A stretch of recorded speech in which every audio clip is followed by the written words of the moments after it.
नमस्कार मंडळी, तुमचं गिन्नी रेसिपीजमध्ये स्वागत आहे.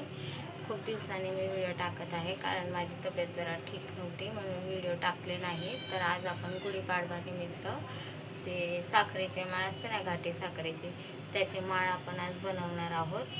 म्हणून मी म्हटलं व्हिडिओ टाकावा. तर चला तर पाहूया आपण काय काय साहित्य घेतलं आहे. इथे तुम्ही पाहू शकता, मी 1 वाटी साखर घेतली आहे. याच वाटीने या वाटीचा चौथा हिस्सा पाणी घेतलेला आहे, म्हणजे अर्ध्याहून अर्ध पाणी घेतलेलं आहे. पाव चमचा मी इथे खाण्याचा सोडा घेतलेला आहे. थोडंसं जायफळ घेतलेलं आहे किसून, हे पण ऑप्शनल आहे. याच्याऐवजी तुम्ही विलायची पावडरही टाकू शकता. आणि फूड कलर घेतलेला आहे मी इथे येल्लोवाला. आणि इथे तुम्ही पाहू शकता ह्या कपकेकच्या वाट्या आहेत. तर याला मी तुपाने असं थोडंसं ग्रीस करून घेतलेलं आहे आणि त्यामध्ये असा धागा टाकून दिलेला आहे. तर चला तर मग आपण बनवूया. गुढीपाडव्याला जी साखर असते, घाटी साखरेची माळ, ती आपण बनवणार आहोत. तर इथे आपल्याला काही नाही, साखर आणि पाणी टाकून द्यायचं आहे याच्यामध्ये आणि याचा 2 तारी पाक आपल्याला बनवायचा आहे. कढई ठेवली होती गरम करायला. याचा आपल्याला 2 तारी पाक बनवून घ्यायचा आहे.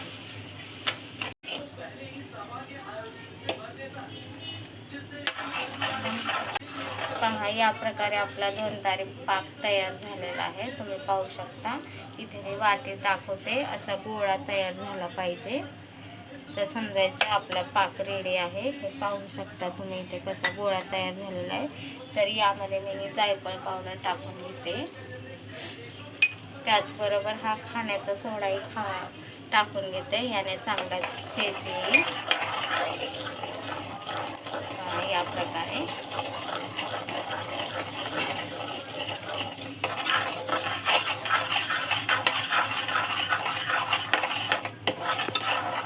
आता मी याला गरमच असं साच्यामध्ये टाकून घेणार आहे, थोडं थोडं.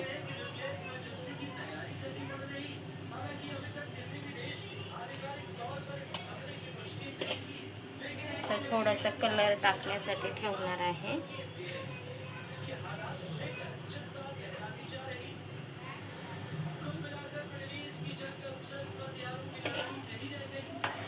टाकत आहे यामध्ये. ते 2-3 वाट्यामध्ये आपण एक कलरवाला टाकून घेणार आहोत.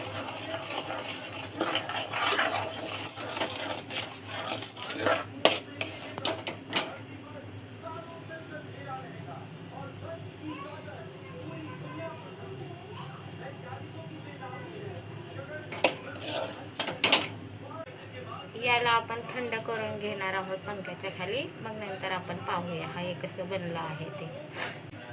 पहा, आपली घाटी माळ बनवून रेडी झालेली आहे. तुम्ही पाहू शकता. याला काही नाही, तुम्हाला दाखवते, थंड झालेलं आहे. याला फक्त अलगद हाताने धागा असा ओढायचा आहे. ह्या कशा अलगद निघतात, तुम्ही पाहू शकता. मी अजून एक दाखवते. हे या प्रकारे अलगद निघतं हे. याला काही ठिप करायची गरज नाही आहे. मी प्लेटमध्ये काढून दाखवते. पहा कशी आपली घाटी माळ साखरेची रेडी झालेली आहे. तुम्ही पाहू शकता किती कमी वेळ लागलेला आहे आपल्याला ही घाटी माळ बनवायला. काही नाही, प्रमाण बरोबर असलं की सगळं व्यवस्थित होतं. बनवताना घाबरण्याची गरज नाही. पाक रेडी होईल की नाही होईल. तर पाक बनवायला पण खूप वेळ लागत नाही, अगदी 5 मिनिटं लागतात आणि साहित्यही खूप कमी लागतं. तुम्ही इकडे तिकडे पाहतच ही माळ अशी बनवताल. घरच्या घरी रेडीमेड आणायची गरजही नाही. आपल्याला हवी तशी हव्या त्या डिझाईनमध्ये बनवू शकतो साखरेची घाटी माळ गुढीपाडव्यानिमित्त. तर तुम्हाला ही माझी रेसिपी कशी वाटली मला कमेंटमध्ये सांगा. आणि ही रेसिपी एकदा नक्की ट्राय करा, तुमची गिन्नी रेसिपी.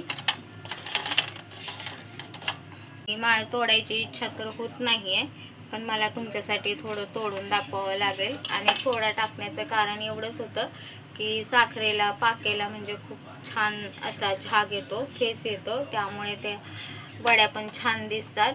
आणि जर तुमच्याकडे कपकेकच्या वाट्या नसतील तर छोट्या छोट्या वाट्या, छोट्या प्लेट्स असतील तर आपल्याला थोडी जास्त बनवायची असतात, कमीच बनवायचं असतं. तर त्यामुळे ही सगळ्यात सोपी रेसिपी तुम्हाला आवडली तर लाईक करा, शेअर करा, सबस्क्राईब करा, बेल आयकॉनवर क्लिक करायला विसरू नका. तुमची गिन्नी रेसिपी. पुन्हा एकदा तुम्हा सर्वांना गुढीपाडवाच्या खूप खूप हार्दिक शुभेच्छा, नवीन वर्षाच्या हार्दिक शुभेच्छा. धन्यवाद. या प्रकारे तुम्हाला तोडून दाखवते, पहा. खूप कमी वेळात बनणारी रेसिपी. धन्यवाद.